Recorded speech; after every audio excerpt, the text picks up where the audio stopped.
और राजाओं की संतानों को देख करके आज नहीं लगता कि ये राजा की संतान है, क्योंकि उनके आचार विचार व्यवहार त्योहार संस्कार सब बिगाड़ दिया गया और उनके जो महल थे, राजमहल थे, सब खंडहर हो गया और उनकी जो निशानियां थी सब खत्म कर दिया गया।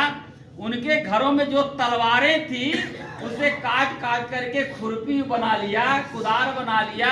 इसलिए जैसे घर में तलवार टंगी हो तो उससे लगेगा कि नहीं हम लोग राजा थे, लेकिन अब खुरपी जगह पे खुरपी टंगी हुआ है, कुदार टंगी हुआ है, फरुआ टंगा हुआ है।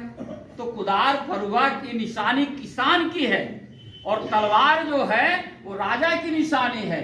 तो हमें फिर से अपने घरों में तलवार टांगनी पड़ेगी और बताना पड़ेगा। तो इसलिए मेरे साथियों, बहुजन समाज पार्टी इसलिए बनी है।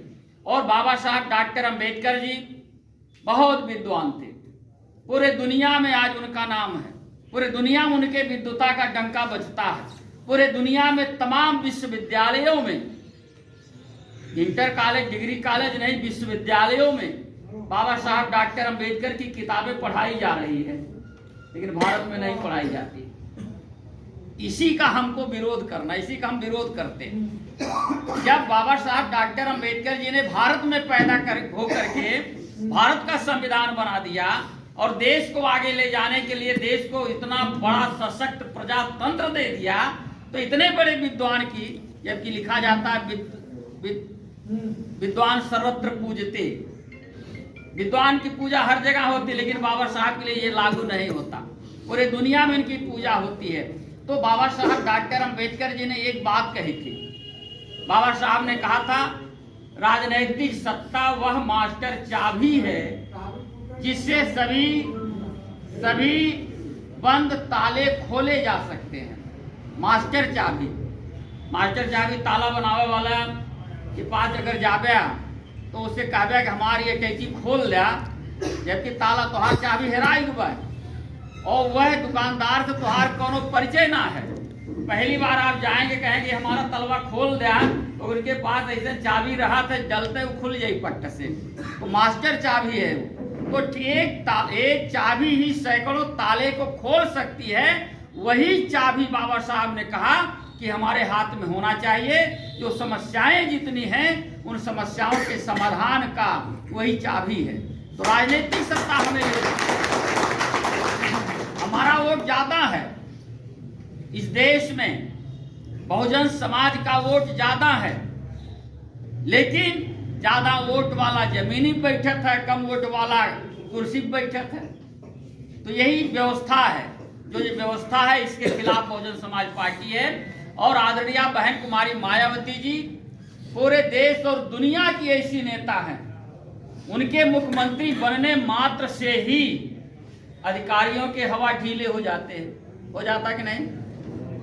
बहन जी का दौरा अगर लग जाता था अंबेडकर ग्राम योजना को देखने के लिए गांव में, तो अधिकारी लोगों के पैर फूल जाते थे और उनके घरों में हनुमान चालीसा होता था, जय जय जय हनुमान गोसाई मायावती से जान बचाई।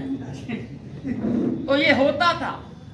इतना काम कर दिया आदरणीय बहन कुमारी मायावती जी ने 7 साल के देश प्रदेश के हुक्मरान के दौरान, उतना काम कोई सरकार नहीं कर पाई। बहन जी ने जो जो काम कर दिया, राजे सुल्तानपुर, अराजी, देवारा, वहां के साथियों को फैजाबाद तारीख देखने के लिए एक दिन पहले चलना पड़ता था, तब फैजाबाद तारीख देखते थे, तब जा पाते थे हमारे बुजुर्ग लोग। लेकिन आदरणीय बहन कुमारी मायावती जी ने 29 सितंबर 95 को जिला बना दिया। जिला बना दिया, किसका फायदा हुआ? हमारे लोगों को हुआ, अपने लोगों को हुआ, पूरे जिले वालों को फायदा हुआ, सबका फायदा हुआ। लेकिन ये जिला किसने खत्म किया था याद होगा, वो अभी बताना जरूरी है। समाजवादी पार्टी ने खत्म कर दिया था भाई, पता नहीं उनको क्या कष्ट था, जिला खत्म कर दिया था। लेकिन हम तो धन्यवाद देंगे हाई कोर्ट को, जिन्होंने इसे जिला बहाल कर दिया, नहीं तो जिला खत्म हो गया था बीच में। तो कुल मिलाकर के इसी तरीके से उत्तर प्रदेश में तमाम काम आदरणीय बहन कुमारी मायावती जी ने किया और उतना काम कोई सरकार नहीं कर पाई।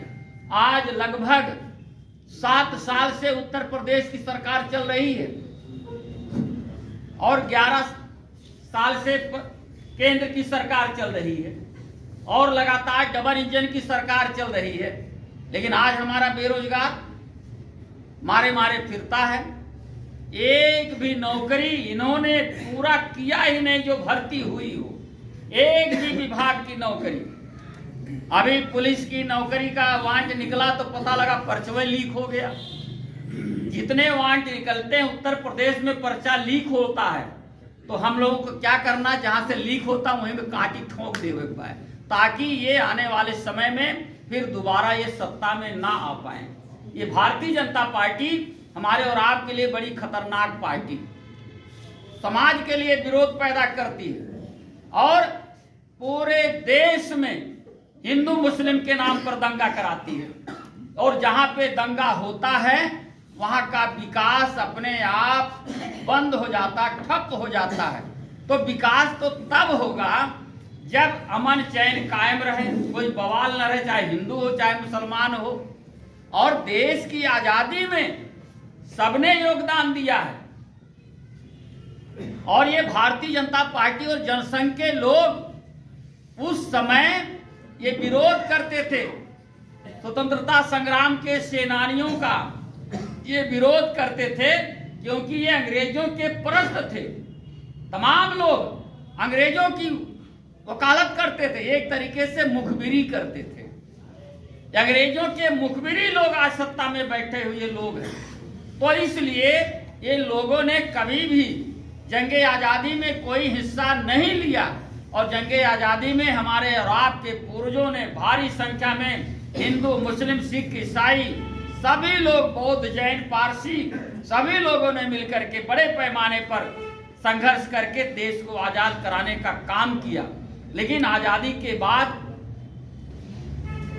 जो उसका लाभ मिलना चाहिए था वह लाभ किसी को नहीं मिला और किसी को वो लाभ नहीं मिला। और आज भी हमें गरीब बना करके रखा गया, आज भी हमें लाचार बना करके रखा गया है। इसलिए मैं आप सभी लोगों से अपील करूंगा कि आप सब लोग बहुजन समाज पार्टी को मजबूत करने का काम करें और बहुजन समाज पार्टी को मजबूत करके इस उत्तर प्रदेश में आदरणीय बहन कुमारी मायावती जी को 5वीं बार सरकार में लाने का काम करें। मैं सभी आए हुए साथियों का बहुत आभार प्रकट करता हूं कि आज